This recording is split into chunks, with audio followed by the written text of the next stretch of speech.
rifling through those long boxes. It's gotta be here, it's gotta be here, it's gotta be here. Aha! Here it is! And bagging those books. I'm out of bags and boards again? Welcome to your home for Star Wars comics. The Cosmic Force Podcast. A Youtini Podcast Network production. And now, here are your hosts, Parker Kirk, Caleb Lamanek, and Jacob Bosch. Hello there, guys, and welcome back to the Cosmic Force Podcast, episode 69. My name is Parker Kirk, and it is San Diego Comic-Con, the first episode that we are recording after the events that happened there. We had a few cover reveals. We had a few interesting things take place, and yeah, we're really excited to talk about it. Me, myself, Parker Kirk, I already introduced myself, but I'm also joined by my two dashing co-hosts, the other side of my screen right there. It's, Caleb. Caleb, how you been, man? Doing great. I'm glad to be back. We got some mildly exciting San Diego news. We won't be able to, stretch it out across the whole episode, but we got a couple other fun tidbits and nuggets to dive into here. Yeah, absolutely. Jacob, how you been? Pretty good. I am almost, I think this is actually, I believe, the last episode I'll be recording in the, ever scenic hotel room. Ooh, so, nice.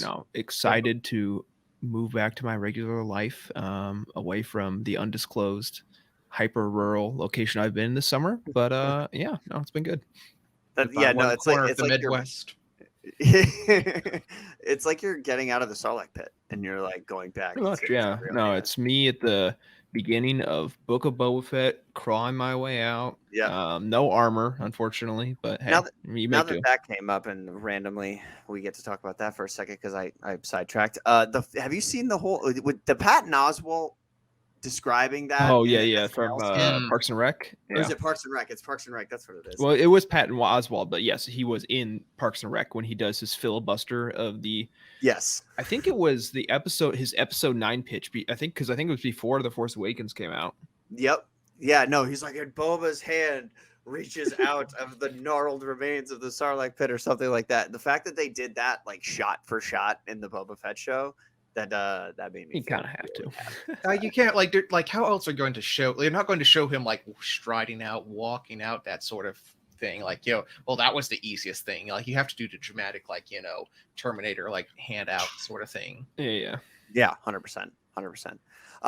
So glad to hear you guys are doing well. Before we move on, I just want to welcome everybody back to the Cosmic Force. We are a Star Wars comics podcast coming to you from the Youtini Podcast Network, and we're really excited to get into basically all the things that happened over San Diego Comic-Con. But before we get into that, I just want to remind you, you can subscribe to Youtini right here on YouTube. You can also subscribe to the podcast feed on the podcast platform of your choice, whether that's Spotify, Apple Podcasts, whatever it is. But if you see everything here and you like what you see and you want to contribute or support us in any way, the easiest way for you to do that is to do that at patreon.com/Youtini, where for as little as $5 a month, you can gain exclusive access to the entire Youtini Podcast Network of shows. That includes an MCU podcast, that includes Star Wars Archives, The Living Force, of course, and then the Cosmic Force and Legends Look Back. So anyway, now that we've talked about that, I'm wearing my Celtics shirt because we signed Jaylen Brown to the most lucrative contract in NBA history, and I'm pretty excited about that. I mean, I hope he learns how to dribble with his left hand. I do not watch the NBA, but I know that's the meme. So yeah, no, it's fun. It becomes a meme when Ben Shapiro calls you out on Twitter about it. Oh God. So I don't know if anybody saw that. Maybe I don't want to be on that side of things. I was about to say, like, Jacob, you're in your full hurricane skier there. Yeah, we signed Sebastian Aho to an 8-year, like $9 million a year deal today. So hockey has me depressed right now because Patrice Bergeron just retired, and the Bruins have to say goodbye to him after. He's like my entire childhood. I kind of like. My entire childhood of like the most influential athletes that I grew up watching, between guys like David Ortiz on the Red Sox, Paul Pierce on the Celtics, the big three, the big four on the Celtics, and then like Patrice Bergeron leaving now, and then I already had to say goodbye to Chara. Like, it's just been a rough few years, and I'm starting to feel really old, as a sports fan. I went through that phase a while back because my growing up, when I was a kid, Reggie Miller was on like the kind of the tail end of his career, but that was like a big thing. I think he retired when I was like probably 7. Yeah. And then Peyton Manning, obviously not that far later, left the Colts. So those were like the tent poles of Indianapolis sports, and they left me very early. Yeah. And now Pat McAfee's no longer a solo operation. Now he's ESPN. So Indianapolis sports are going through it right now. Yeah. I had to when you start talking sports, I had to put my obligatory Braves hat on. I don't know why you're wearing a Braves hat right now, because the Red Sox just beat the Braves last night and they're playing them right now as we speak. It's literally on my phone on my desk. So. Oh, nice! Who's up? I think it's 0-0. Hopefully, I have like one of my dear coworkers. He's a Mets fan, so he's in a rough time right now. I feel bad for him.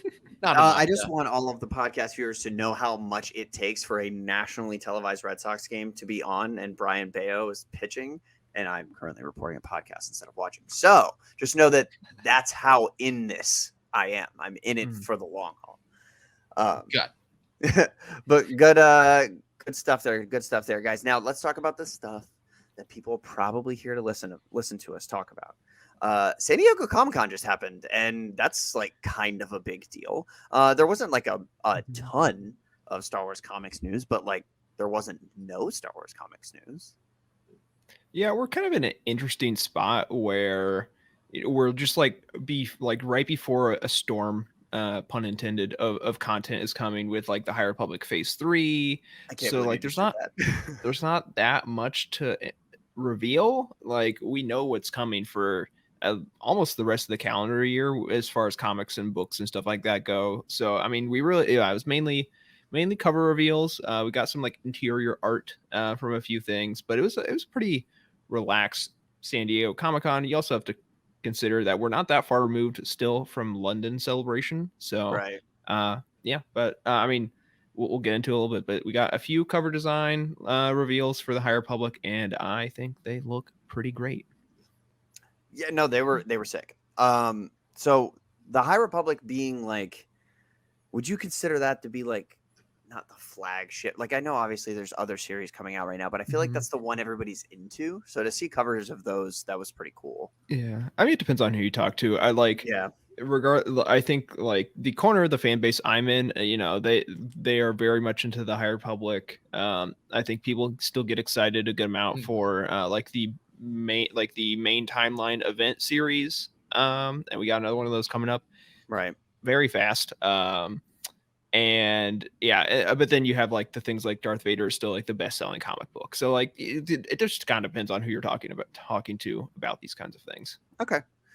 Yeah, no, and later on we're going to get into Vader Black, White, and Red. So I don't, and like obviously there's other stuff going on. I just feel like at least in the Youtini like Slack, that's the one that always gets like everybody all riled up is the High Republic. Yeah, we're just like we're very close to Phase 3 at this point. I think the first comics start to come out. It's sort of pre Phase 3, but that's coming out I think next month with Shadows of Starlight is the first issue already next month, and then or maybe it's September. It's either it's soon.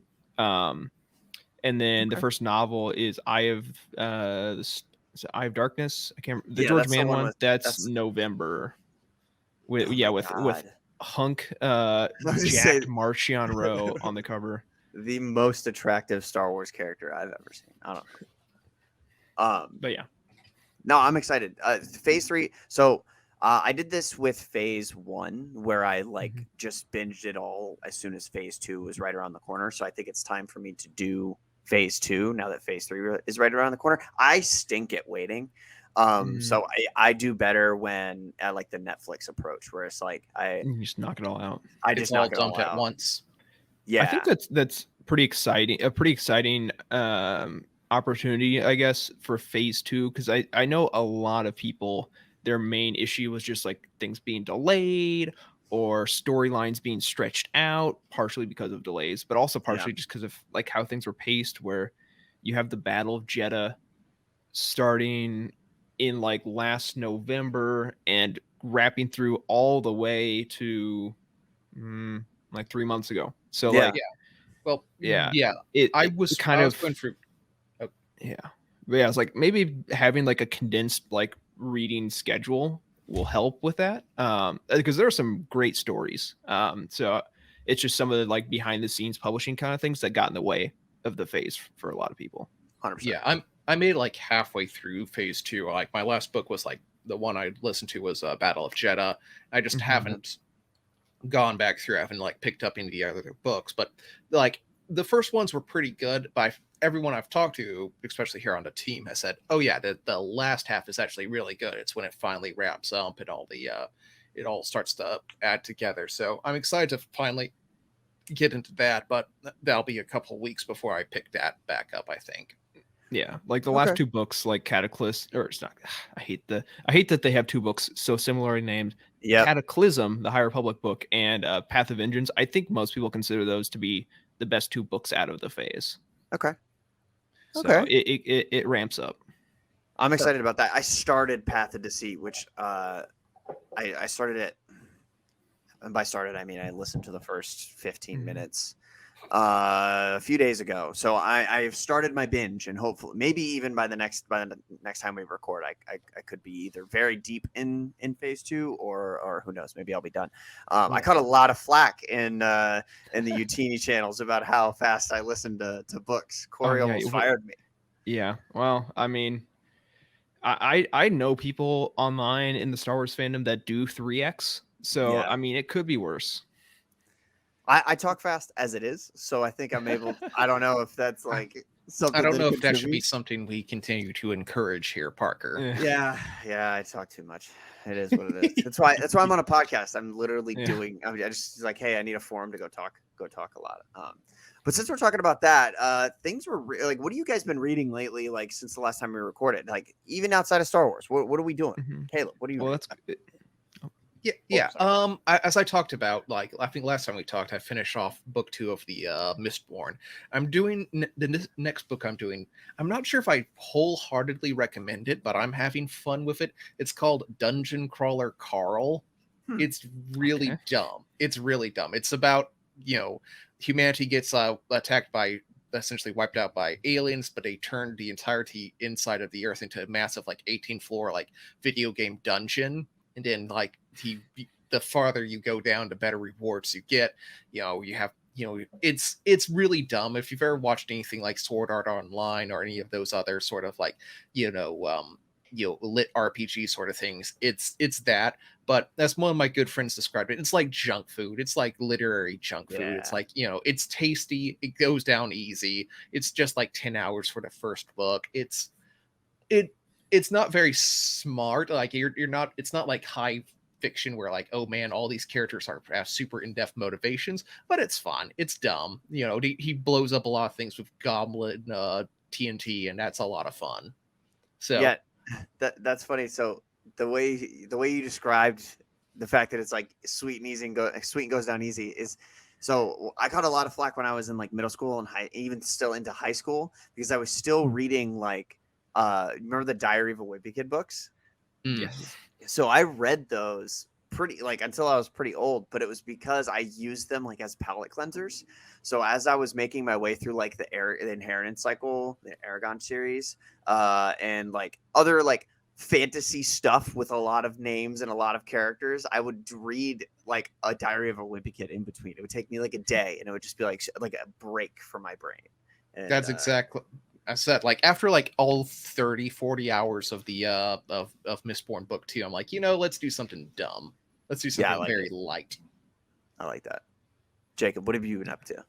I think I talked about this last time. I'm still reading Archive Undying. I like basically didn't touch it for like the majority of the past 2 weeks, and then the past couple days I've read like a good like 100 pages. I'm really loving it. It's starting to pick up now. It's like, I'm excited because it's a really good book, and it just their writing style, it takes a while. Like, I'm normally a very fast reader. Me reading a book, it's not so much like I take a long time to get through it. It's if it takes time, it's me trying to find times to sit down and actually read it, because when I do sit down, I'm gonna blaze through things.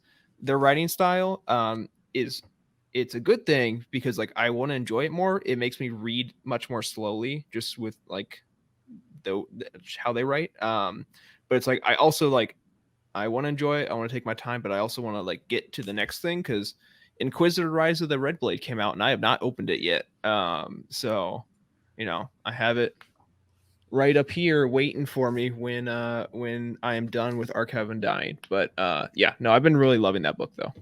I'm excited about Rise of the Red Blade. I made the review video for it. That's up on the Youtini YouTube channel right now. If you want to go, you can like and subscribe and comment and leave us all of your tasty thoughts about that book.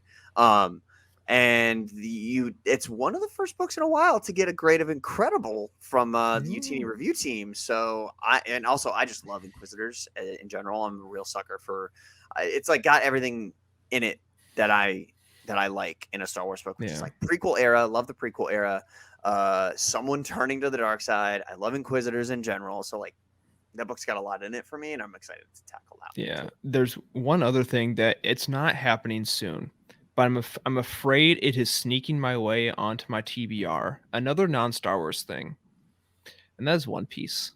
I feel like I'm being influenced from like my TikTok algorithm, my For You page, some of the stuff I see on Twitter. I'm like, this looks pretty good. I don't think I have the patience for the anime, but like, I don't be like my TBR stack as it stands right now is way too big, so don't expect anytime soon. But there's a decent chance I would say within the next like 6 months, I'm gonna be coming for One Piece recommendations. Well, here's the great thing is there's short issues, so like in between like breaks you can just read like put 15 minutes in there and get like 3 chapters into it. So it's great.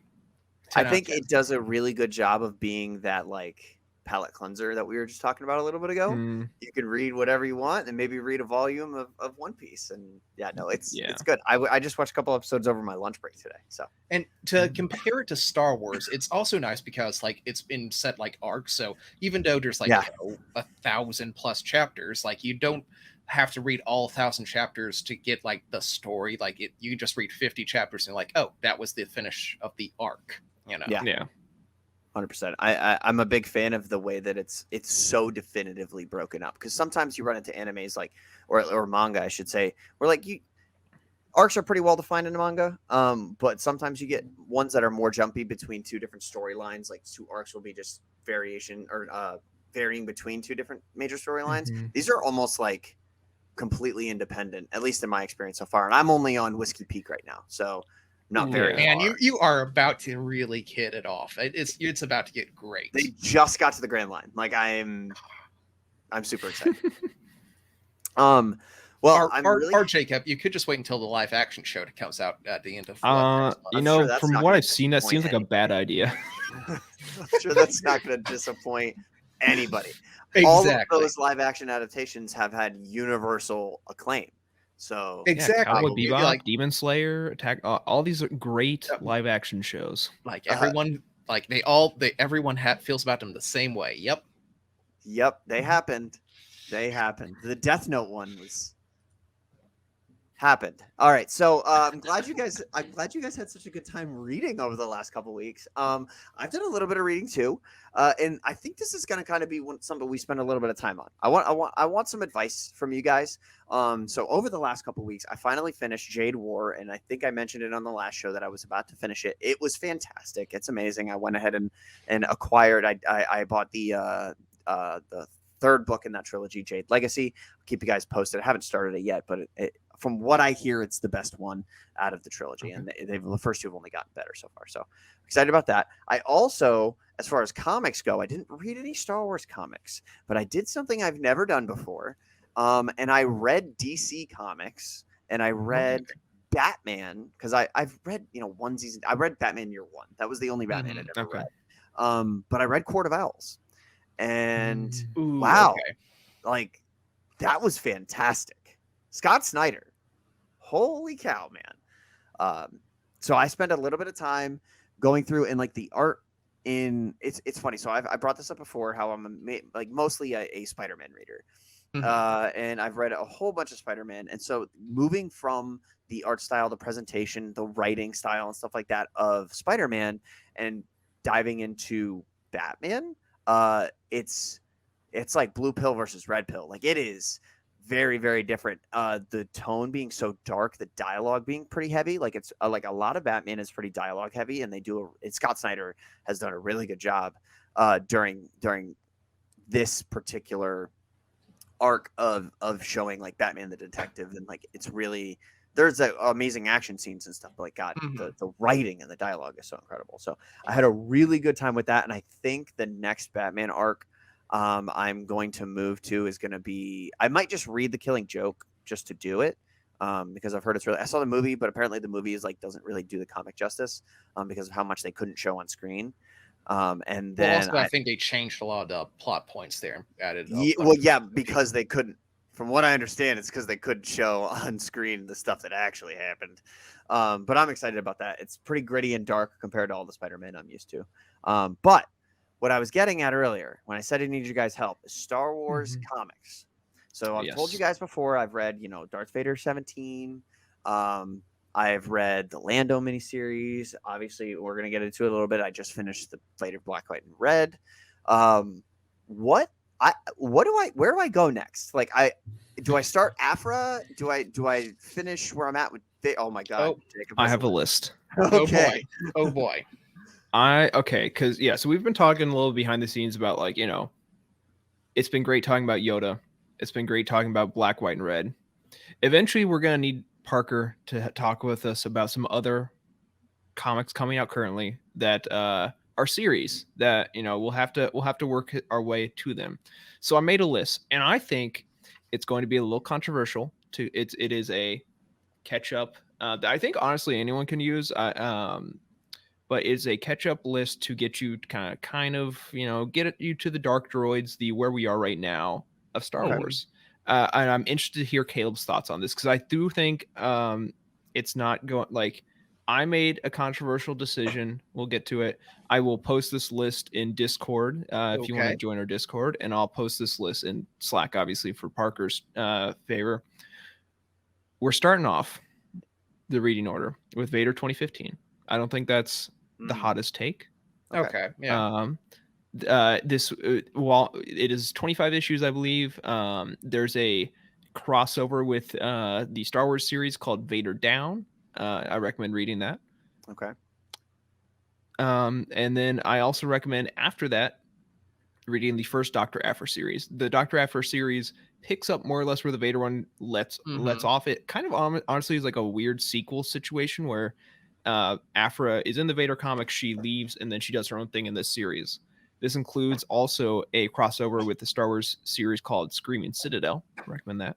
Okay. And the whole 25th or the whole like post A New Hope pre Empire Strikes Back era is capped off with a one shot called Empire Ascendant that kind of like is here's all the characters as like they're basically going to Hoth kind of type in the timeline. I recommend reading that. Okay. My hot take is I would say maybe skip Star Wars. It is a good comic book. It is. You should read it at some point. If you were trying to speed run to get current, I think you can skip it. You're cutting out like 75 comic book issues that way.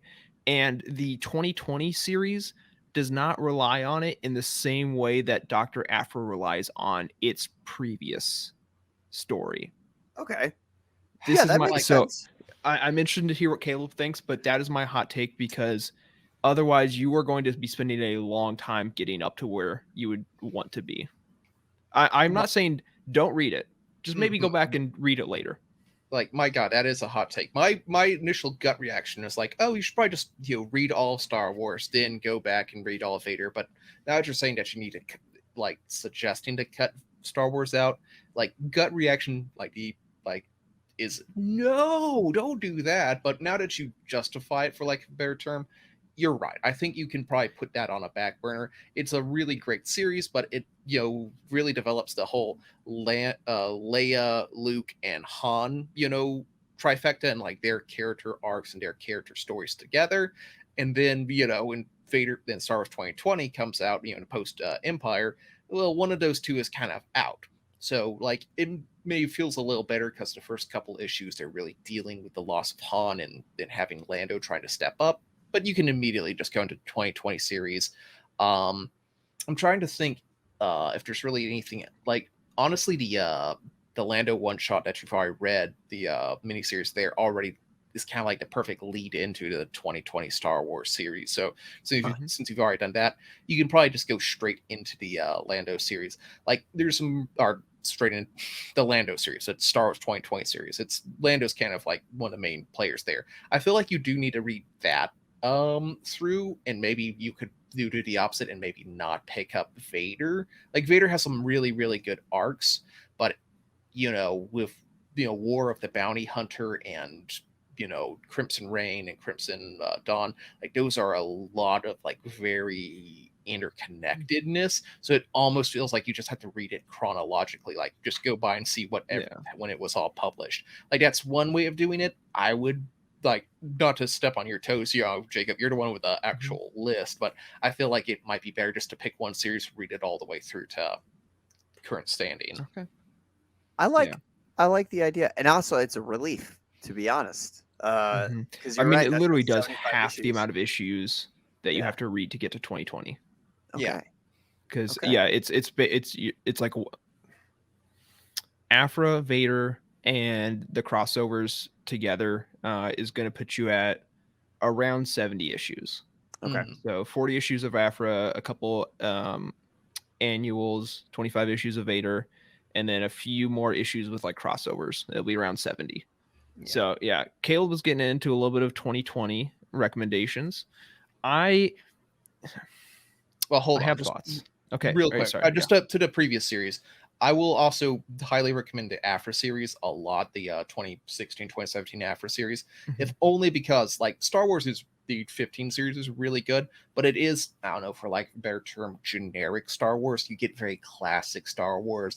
They shoot a lot of stormtroopers, they blow up a lot of TIE fighters, fight a lot of Empire. The Afra series, they do some really wacky stuff. They do like a giant, high, haute cuisine, like huge, art auction sort of mini series. There's one about her escaping a giant floating like imperial prison. There's one where she's essentially on like a weird, like essentially kind of doing Running Man game show, almost like running from a law on a cyberpunk planet as people are watching her on the HoloNet. It's crazy.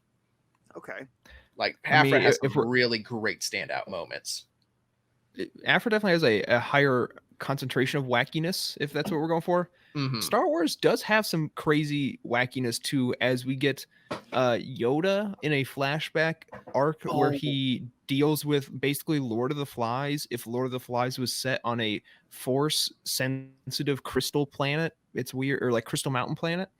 And then the last arc deals with a sentient rock monster creature planet. So there's some craziness that happens in those two. But anyways, I think cutting Star Wars 2015, or at least saving it for later, is my recommendation for the first half. And bringing us to 2020. 2020 is built of 4 ongoing arcs. There is Bounty Hunters, there is Darth Vader, there is Star Wars, and there is Dr. Aphra again. We are almost 40. We're like 35-ish issues into all these series. I recommend you try the first 2 arcs of all of them. That's going to be somewhere between 12 to like 13 issues, depending on what series. Basically, I read all of them up to War of the Bounty Hunters and kind of get a feel for what you like, what you don't like. And I will say, I think this is some of the best, unfortunately, some of the best of Vader. I think Vader kind of takes a dip after this point, and I think this is the worst of Bounty Hunters. Bounty Hunters get significantly better over time. So these, things to keep in mind as you're kind of figuring out what is like really hitting you and what's not. So you're going to read this chunk, of 10 to 13-ish issues for 4 series till you get to War of the Bounty Hunters. Okay. War of the Bounty Hunters is a very involved crossover. Like I would recommend War level. It's a lot. I would recommend checking. I have a plug. I have a very good, I would say, read through on the Youtini website. You can go to like search like War of the Bounty Hunters guide, and it gives you a few different options of how you might want to tackle it. A full here's everything list in order, or vaguely in order. There's I stuck with publishing order and made a few tweaks where I think they kind of should have clearly had things shifted around, but nothing too major. And then a slightly condensed order, which I basically kept it to: here's the mini series, here's the one shots, here I think are the key issues that you should really add to your experience. Okay. You can kind of pick what you like. This might be a time where you're starting to realize, hey, I want to maybe focus more on, Star Wars. I want to focus more on Afro. I want to focus more on some of these, like one or two issues, and you might read all of that. But it's up to you. So you're going to go through War of the Bounty Hunters. When you get to Crimson, so it's War of the Bounty Hunters, then like a couple issues interspersed between all the runs, and then Crimson Reign. Crimson Reign is another event, but both that and Hidden Empire, which comes after, are less involved. So It's not like, it's more like there's an event that affects the galaxy, and every comic run is going to feel the effects, but they're not coming to one location to like duke it out with each other. Okay. There's still a lot of crossovers. I'm trying to, and slowly picking through like my version of what you did for War of the Bounty Hunters, which is a great write-up, but essentially for like the 3 Crimson Reign, the 3, like those 2 series, and it's a lot. Like I thought, oh, this would be so easy, but then when I read through, it's like, well, that's a reference to Bounty Hunters, and in order to get caught on Bounty Hunters, you also have to read Afra, and that's another reference to that. Like, oh boy, it's like, it's certainly ambitious, and it's really neat, and it rewards you, the reader, if you're the sort of person who has read everything. I don't think it punishes you for not being that person, but it definitely rewards you for a lot of people, for a lot of very niddly diddly sort of getting down into it. Oh, hey, look, there's the How to Read War of the Bounty Hunters. Yeah, somebody really handsome wrote a How to Read War of the Bounty Hunters guide on Youtini.com. So I'm going to use that. It's interesting that you bring that up regarding War of the Bounty Hunters, because it does sound Civil War-y in the sense that, like, that's kind of how I read Civil War in the Marvel Universe. Was found a guide that was like, hey, this is what you really need to read, or this is what I recommend you read. And I read it that way. And since then, I've gone back and read, oh, this person's, like, I think like everybody and their mother has a tie-in to Civil War, but I made sure to read like Iron Man's, Captain America, Spider-Man's, and like the overall event issue book. So I think I'm excited. I actually have already read like the first, I don't know, 8 or 9 issues of Vader 2015. So I'm probably just going to finish that and then move into Afra because they're basically, I mean, Vader is like Afra 0.5. And it's the same writer for the first part there. So absolutely. Kieran Gillen. Yeah. It's really good. I'm vibing with the whole Vader 2015 already. So Gillen might go down as one of this era's best comic writers. Like when we were in the break, I went through and read his our flagship ones. Was it Wicked and Divine, which was pretty good. Very, very interesting. And then also Die, which I think was a masterpiece. If only because it's about Dungeons and Dragons, essentially. And like I really bit into that really hard. It's great. I need to read that because anything D&D I'm a sucker for. I'm the guy in the D&D group that will play a whole campaign and then not play again for 3 to 4 years, and then suddenly become completely addicted and then play a whole nother campaign and not play again for another 3 to 4 years. That's fair. So I finished my campaign recently, so that's where I'm at in that arc, in that cycle. So we'll loop back in a couple of years. Yeah, we'll come back. But I still love watching. Like, I can't really watch all of Critical Role because it's like so impossible, and I love them so much. But I do watch like the Exandria Unlimited stuff because it's so bite sized in comparison. So, and that one you can actually put it on like 2 times speed because they talk a little slow and have so many interruptions. Well, yeah. So the Critical Role, actually, the way that I watched, because it's it feels useless to a certain extent because I watched the first like 60 episodes of Vox Machina, and then basically where I left off is where the show left off, and I was like, could have just waited and watched the TV show. But I watched all of that I listened to all of that in podcast form, like at the gym on like 2 times speed because they do talk pretty slow and get interrupted quite a bit. So no, I'm excited. I appreciate it, and I'm glad you're going to post this in the Slack because I wasn't taking notes. But to be honest, I know, like, I'm going to be using the Youtini timeline a lot because the ability to follow comic books I find to be a completely separate skill than to follow the timeline of a lot of other stuff, because comic books Yeah. are so iterative and they're like arcs and all of the different runs and stuff like that. The past couple issues, like for like some of the mainline stuff, like post Hidden Empire has been a little all over the place timeline wise, because like it seems like all of them are doing again like a similar thing of like 2 to 3 issues to kind of like put the gap between the end of Hidden Empire and the start of Dark Droids, which we'll get to eventually. And like, so okay, Luke went to Dr. Aphra and they both had an adventure, and then Dr. Aphra went into Vader and they both had an adventure.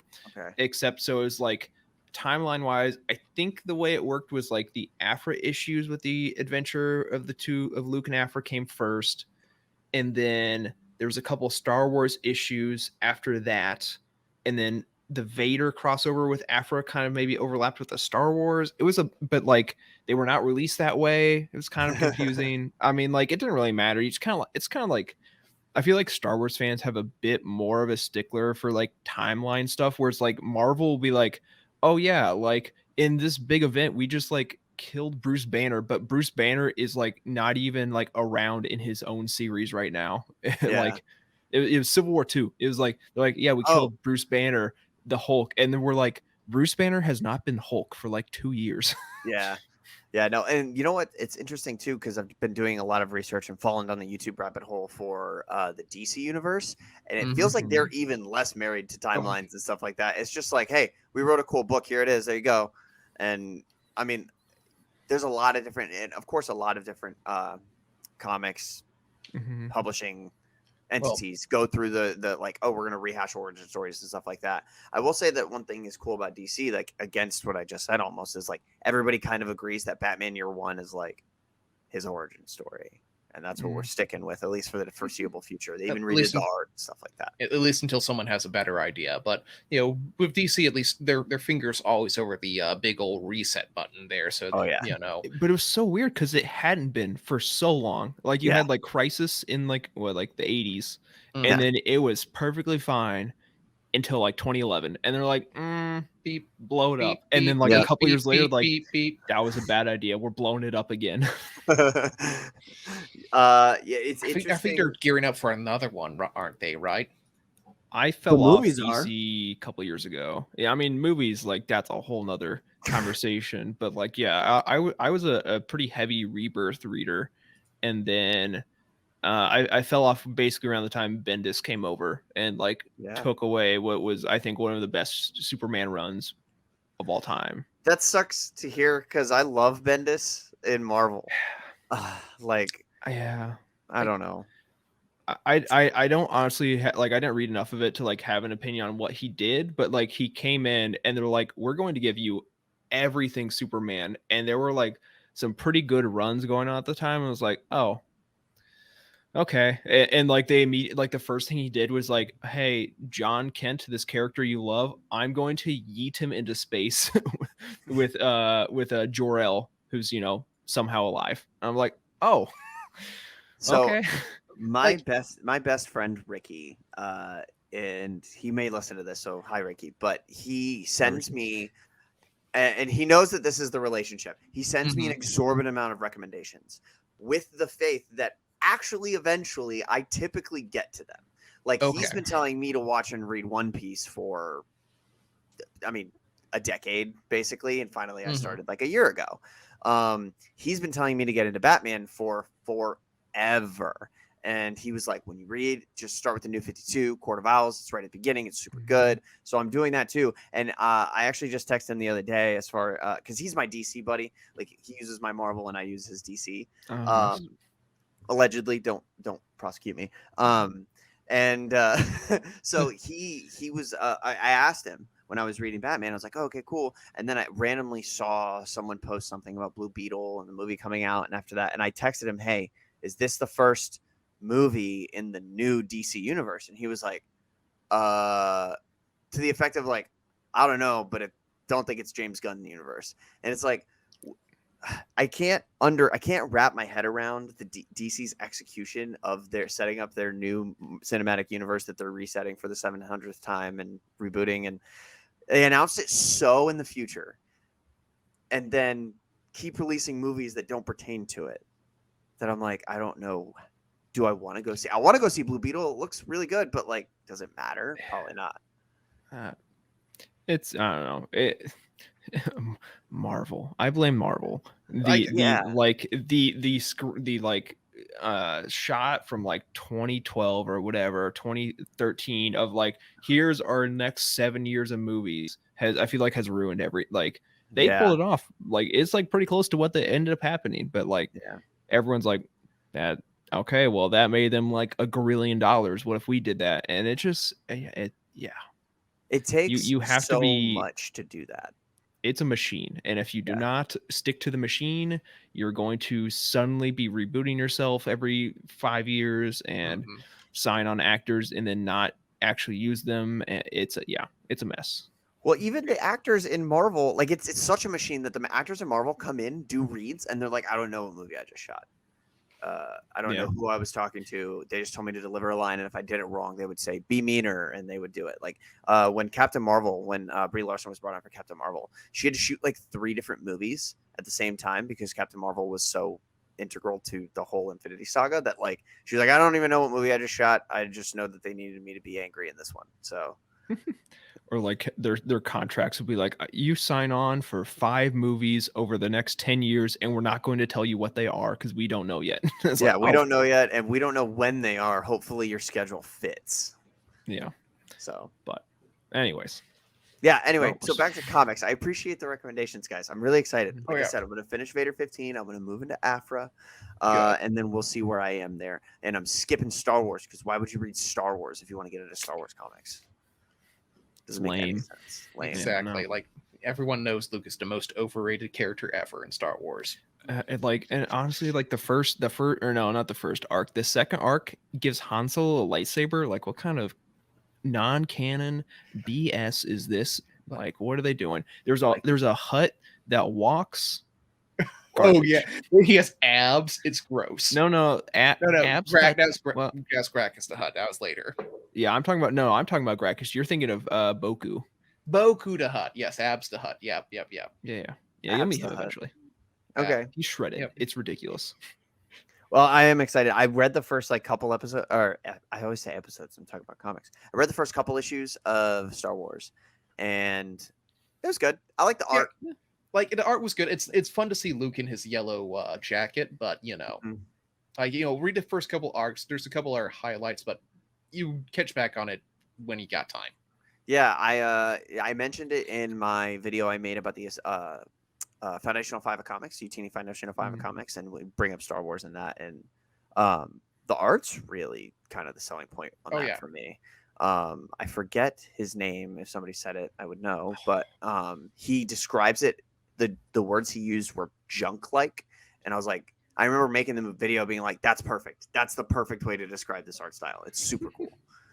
But yeah, no. All right. Well, I appreciate the recommendations, guys. You guys want to talk about Vader, Black, White, and Red? John Cassidy.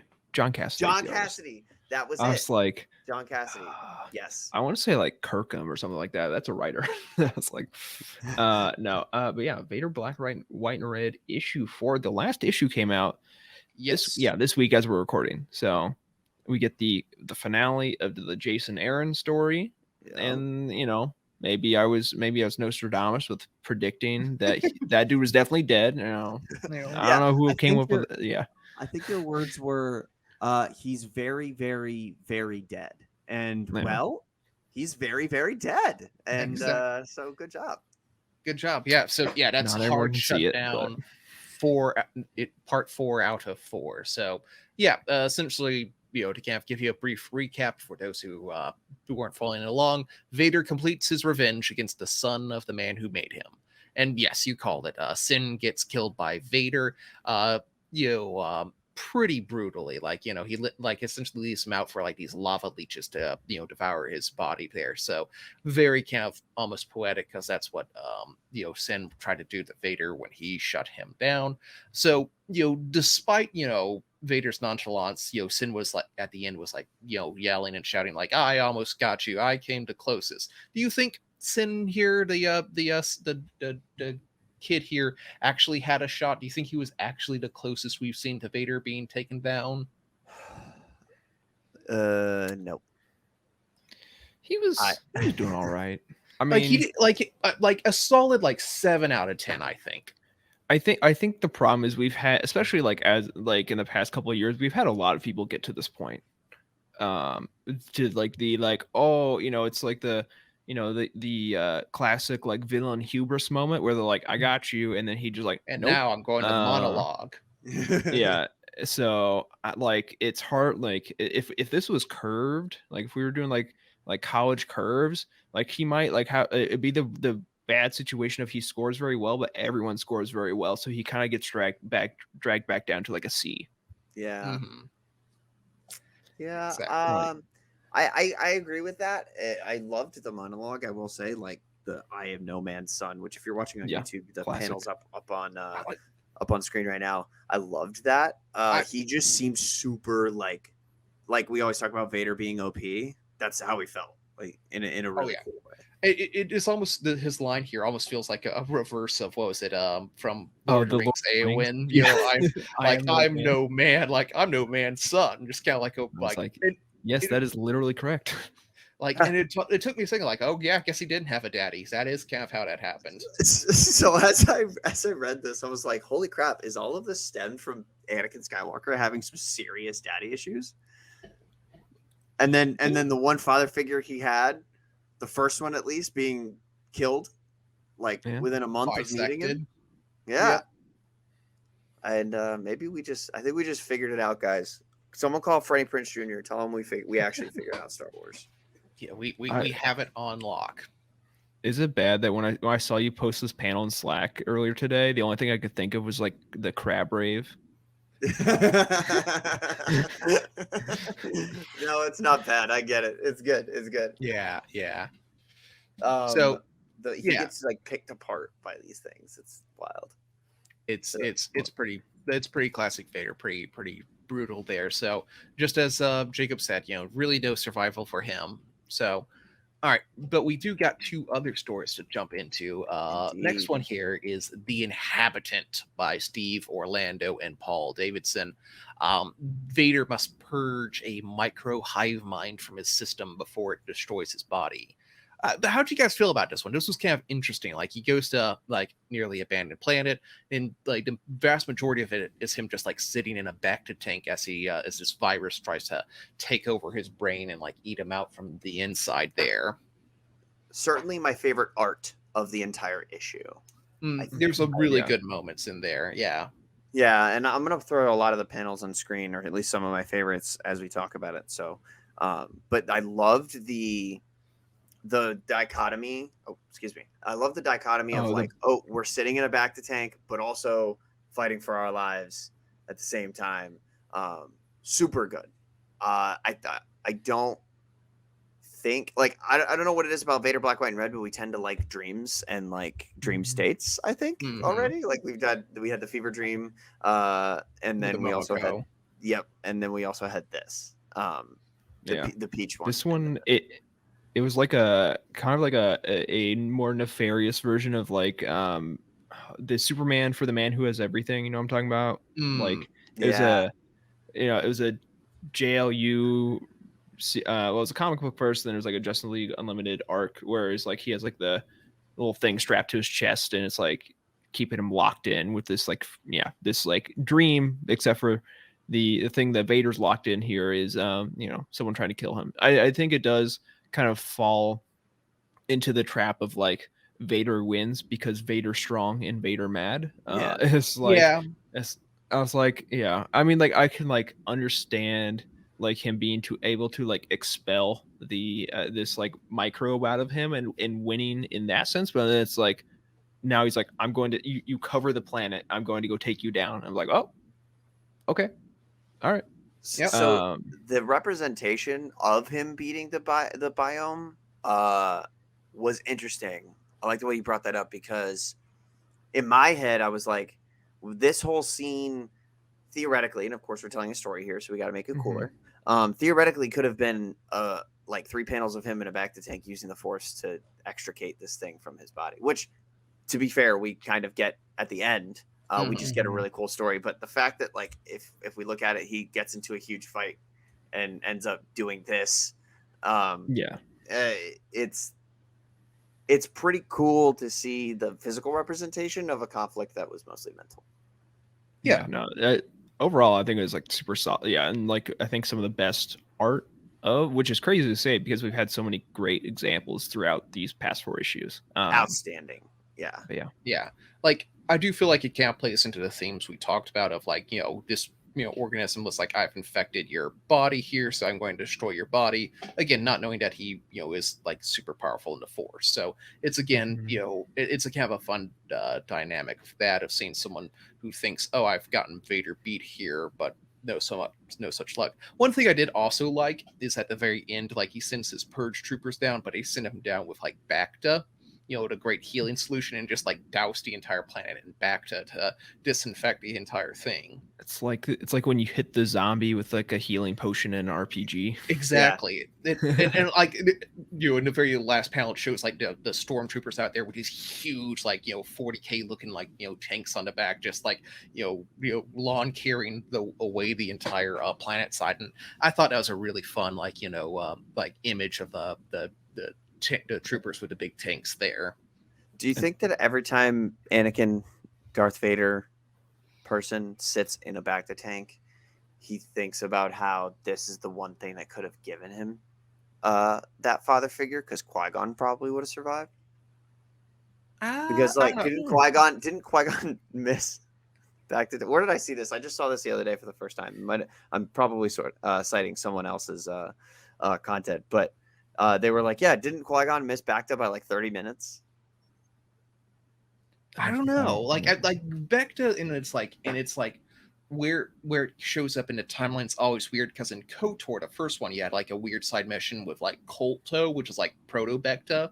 But then in the High Republic, in the first High Republic one, has Bacta. They very specifically said, like, we got to keep this planet alive because it's the only place that's growing Bacta right now, the new miracle drug. Okay. Never mind. Yeah. All right. Hetzel's grown part of Bacta. I think in Legends, I don't know how far back it goes. I know like it feels like in some of the like pre-Phantom Menace comics, it feels like Bacta is still like, maybe it's common-ish, but like the resources needed to produce it are very like protected and sought after. It's like the Stark hyperspace war. I think they like go into like production of Bacta and stuff like that. I think something. Yeah, that does sound familiar. Yeah, it's like the side mission that Quinlan and his master go on. Yeah. Anyways, okay. All right, well, that was a terrible point to make. Well, no, it's interesting, but we love going off on tangents about timelines here. I will say this is not the first time in Star Wars, canon. This is probably not canon, but not the first time in modern Star Wars comics that we've seen a planet-wide organism. For Star Wars 2020 issue number 20, Luke falls onto a mushroom planet. It's like one of the best issues we've had the past couple of years. He gets high off of the mushroom planet and hallucinates Elzar Man. It's really, it's crazy good. It's really interesting. And it's kind of like a one-off issue as well, so you can just pop it in anywhere else. All right, and that's where he gets one of the ancient Jedi texts, the sacred Jedi texts. So sacred Jedi texts. All right, well that's cool. From Elzar Man all the way to Rey. Yeah. All right. That's good. And then we got the very last one here, The Return to Hoth by Frank Terry and Danny Earls. This time, Vader is returning to Hoth to follow up on a destroyed probe droid, only to wind up fending off a giant pack of Wampas as they try to crush him. Another really good one. I kind of like the dynamic. It's almost like like those old stories of man versus the environment. Like when you old stories of like what Jack Frost, not Mark Jack Lemmon, of like the man going into the Yukon to mine for gold, but has to like fight off the elements there. think this is just the plot of The Revenant. I'm not really sure. I've not seen that movie. No, that too. Or Hatchet. That was a man versus nature.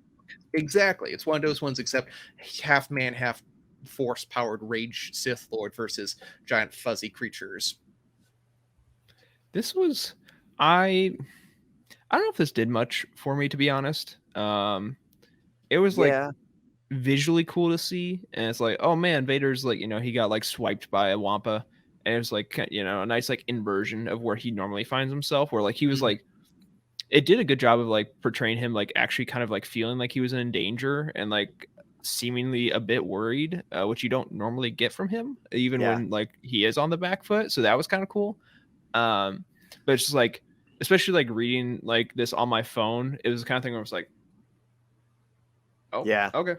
Yeah. like it kind of just maybe if I read this like a hard copy, I'd have a better experience. But just kind of like I was able to like flip through it really quick. I'm like, oh, okay, not that like much happens. Yeah, two things. One, I want to go back. It's Jack London. That was the writer I was thinking about. I just want to make sure in case my lit professor ever reads this, I don't want to embarrass myself. Two, I do kind of. It definitely felt like, oh man, like in this just very issue, we saw Vader almost get beaten by like a man deep from his past with his own shutdown codes, and then in a planet-wide amoeboid that infiltrated his system, and then a one-armed Wampa almost wrecked him and snuck up on Vader's and then he had to like run away and hide in a tank a little bit, because he needed to get out of the cold. It definitely felt like this is like maybe the weakest we've seen Vader in these like 10 or so stories that we've seen. Yeah. I agree. I think sorry, go ahead. Well, I was just gonna say real quick, I agree. The art even didn't really do much for me. The panel that I had up on screen, I'll go ahead and throw back up. This is my favorite from the entire issue. It's great.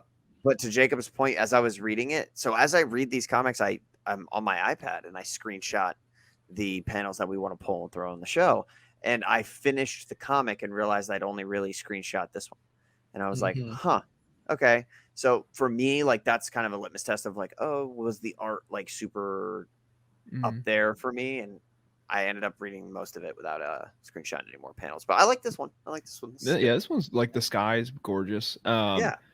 The one thing I did really enjoy from the story is like his interaction with like the officer or whatever. He like at the beginning of the issue, the officer's like, Vader, there's a probe droid that went missing. It's probably no big deal. We'll just like dispatch a unit, but we're just letting you know. He's like, no, I'll handle it. And then he, promptly gets wrecked by a couple Wampas, and he like gets back, and like the officer's so apologetic and stuff like that. And it's like, is kind of like he doesn't do it, but it is kind of like an I told you so moment to Vader.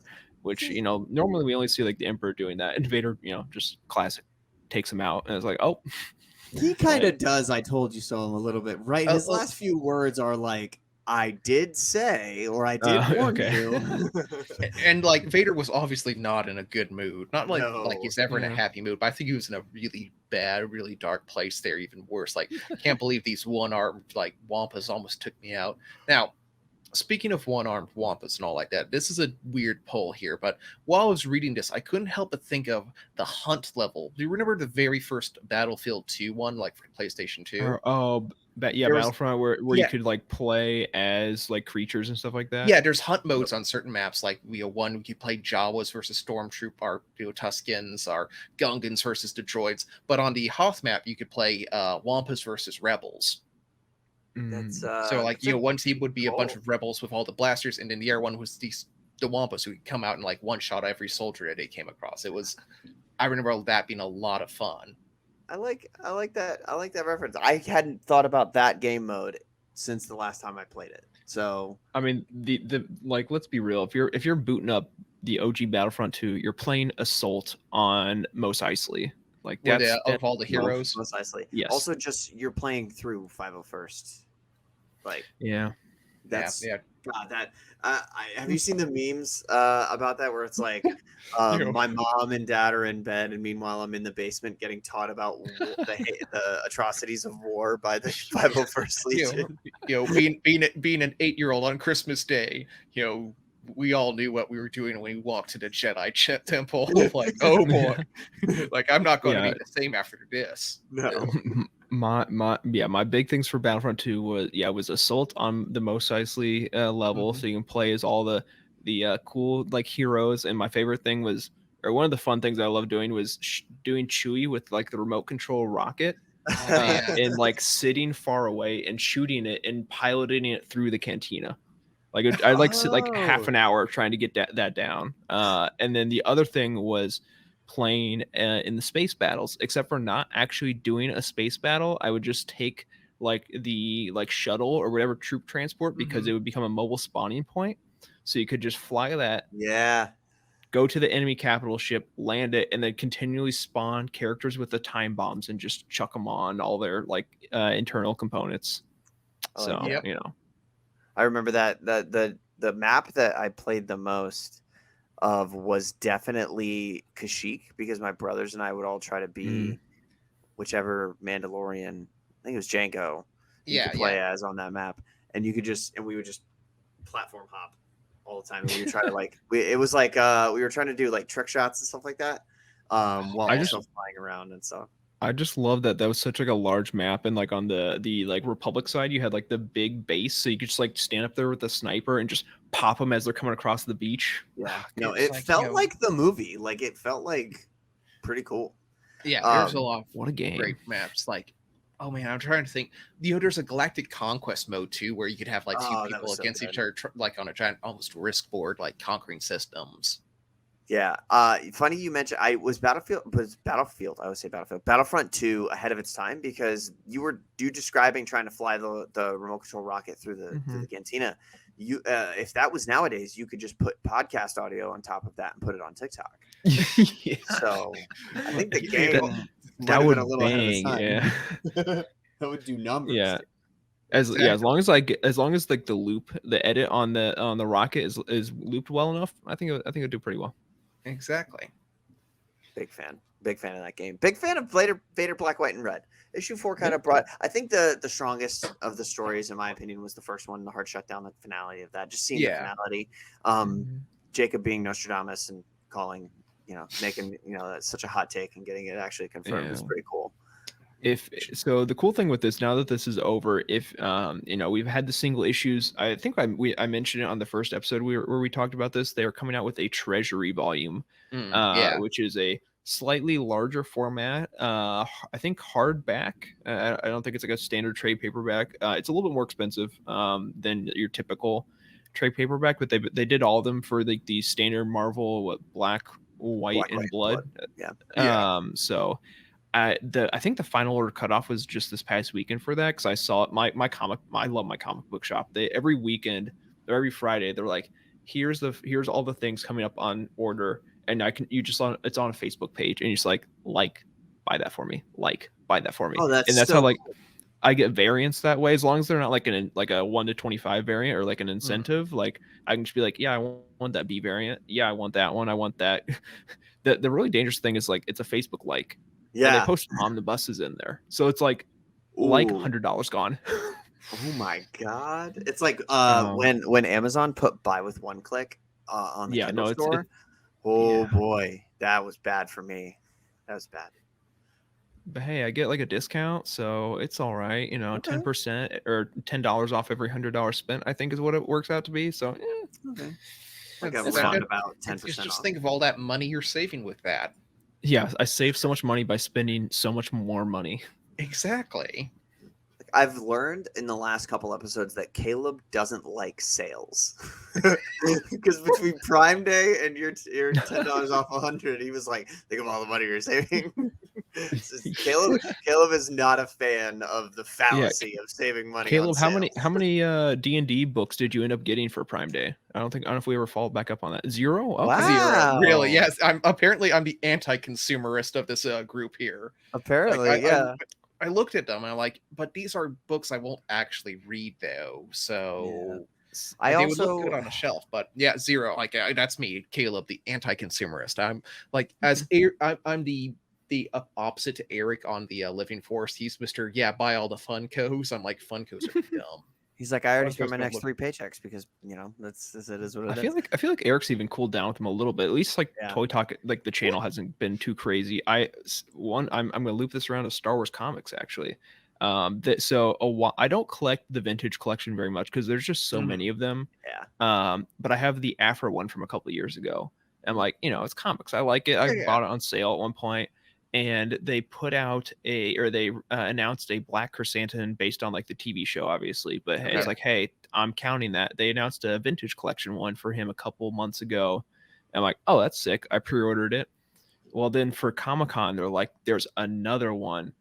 The one that I already ordered is still not even like here from China yet. It's like, it's been months because Hasbro takes forever with like actually releasing things after like they'll pre-order things a year in advance for just a basic Black Series figure sometimes. Yeah. Even like the first Black Series Black Chrysanthemum was that way. It was like a year-long pre-order. I But remember anyways, when they're Emma like, got hers. yeah, and the first one looked awful too. Like, but hey, anyways, they announced a new deluxe edition for San Diego Comic-Con Chrysanthemum Vintage Collection that was more money, but it came with a super sick box and more accessories. So I'm like, it comes with like a Mei-Lu run and some guns It's like and it's like that trade. The trade. a meme. keg or yeah, it's a Stein. I'm like, So I was able to cancel my first one because it's still not here. And the next one goes up on Friday. So I will be pre-ordering that so I can have my decked out Black Chrysanthemum and my Dr. Afra chilling together.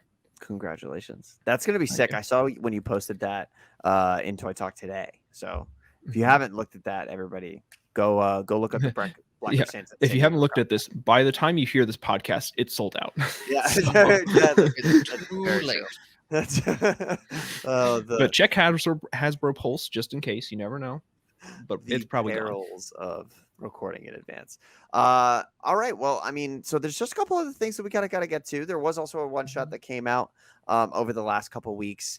We had Mando season 2, issue 2. We had Hyperspace Story 6, Afro 34. Was any of those things something that stuck out to you guys that you wanted to bring up anything on?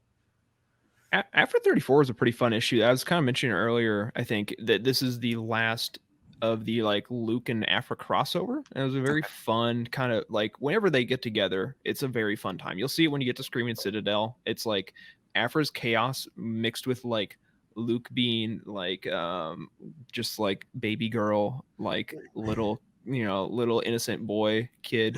It makes for fun times because she kind of like in around takes advantage of him, but it's hilarious. Like it's not a perfect analogy, but because I'm going for Rebels right now, it's almost like Hondo Anaka whenever he meets with Ezra. It's that maybe not that exact sort of thing, but it's definitely like the old wizened like I'm like drifting 3 steps ahead of you versus the poor like one who's like I don't even know what a poor grift is sort of dynamic. Yeah. Okay. And it has somehow Shock T, Ayla Sakura, and Star Weird, which is a one-off crazy man. reference book monster from like 20-30 years ago. So yeah, it was like the only like CR20 like it was the tricky enough monster that only like literally a high like a max level party had a chance of taking it out. It was I remember reading that like several times. Like it's not anymore, but that used to be one of our passwords. Like me and my brother had that as like one of our passwords because it's like, oh man, this is so cool. it like Wow. it was I think that like it seemed a little different from what I saw of like the old D&D like reference guide, but in the old version it was like incorporeal, could like travel through space time, like it attacked just- you in hyperspace. Like it was a hyperspace like exclusive like creature. So That's interesting. I can't that's believe cool you. issue. I'm still stuck on Shock T. Like, Yeah. that's awesome. Shock T is it one was of my like, 'cause favorite. One of my favorite. it's funny because like whenever you see like this thing happens always when like there'd be like variant covers, they'll be like it's an anniversary cover and we threw Hondo on the cover and people were like, is Hondo in this comic book? It's like, no, have to explain what variant covers are and that what you see on the cover does not exactly correlate with what's inside. Well, then these came out and it's like Shock T, Dr. Afra. I'm like, the heck is this? And it's like, oh no, she's actually in the comic book. But That's super sick. That's super sick. She's one of my favorite prequel era Jedi. So that was definitely a highlight of the past 2 weeks for me. all right. What did you guys want to talk about real quick what our potential topic for next week is? I know my vote, but that would So basically we start alternating between two different topics on the show. So So we have 5 issues coming out in the next window. We have Yoda number 10. I mean, culminating that story, so that's kind of cool. But we have only talked about Yoda and Vader, Black, White, and Red so far. We have Hyperspace Stories number 7. I don't think any of us are reading that. I'm trade waiting for that personally. Yeah. Star Wars 37, the Max Reba one shot, which could be fun. Return of the And then King. the big thing, the day that this episode is coming out, is Dark Droids is somehow out. It came out of nowhere for me. Like we've known about it for a while, but just like I was checking my comic app the other day, and I'm like, what's coming up in the next couple weeks? And then this was on there. I'm like, that's not right. No. But yeah, no. Dark Droids, new event, comes out next week. okay. It's tough because I don't know if Parker has the context to read that. Also, I won't be here next week or next time. So, we might have to be pulling in a guest, but I was gonna say, yeah, we might have a guest, we might not. We'll see. We'll see. Well, we might do like who knows what we'll do, but like who knows? Like it might be fun to get Parker's like drowning into deep end with his with the Droids number 1. Like I have no idea what context is. Dude, I do that already. I'm over here trying to figure out when Bacta was invented. yeah. So Exactly. I would guess probably Yoda or Dark Droids or Dark Droids, and Maybe we'll do a couple. Maybe we'll do a little episode recap on some of the Star Wars series. Maybe a 30-second hot take on Max Rebo. You never know. We'll let you know on our social media and in Discord. So Yeah, absolutely. I would say that the Discord's probably the best place to like, hey, what are you guys talking about this week so I can read it? And we'll be like, oh yeah, we're talking about Youtini.com/Discord, and you can check that out. Exactly. There's a Cosmic Force channel in there. Just make sure you react to it. Get that roll. Well, guys, I really appreciate you joining us this weekend. That'll do it for this week's episode of the Cosmic Force. Do not forget to like and subscribe to the show right here on YouTube, where you can watch us every other Wednesday. We also encourage you to subscribe to our audio version of whatever podcast platform you listen to. You can also follow us on Twitter and tweet at the show at Cosmic Force Show to stay informed about Star Wars comic happenings, or follow the host individually. I'm at Parker Kirk _. Caleb is at Caleb Lamanak. Jacob is at Jacob Bosch. I'm going to go ahead and show his Twitter handle right there so you know how to spell it. It's JACOBBOUSHH. For reviews, articles, and news for the rest of the wide galaxy of Star Wars content, be sure to visit Youtini.com. We encourage you to join our Youtini Discord community, just like Jacob said earlier. It's at Youtini.com/Discord. And you can help us support the show by heading to Patreon.com/Youtini and start receiving exclusive perks starting at just $5 a month. A special thank you to Brian Dooley, Earl Q, Carl Sanders, Zach W, Michael Fry, and Raymond Bazensky on our Jedi High Council, and James T, Ashley Ingalls, Colton Fife, and Chris Carrizzo on our Alliance High Command for their amazing support. Thank you again to Caleb and Jacob for hosting with me, and a special thanks to you, our listeners, for joining us. We truly, truly appreciate you. Caleb, the Red Sox are currently winning. I want to say it's 4-6. So There's still a little bit of a ball game left now, ain't there? Still a little bit left. Appreciate you watching, guys. Thanks again for hosting with me. And of course, everybody, may the Force be with you.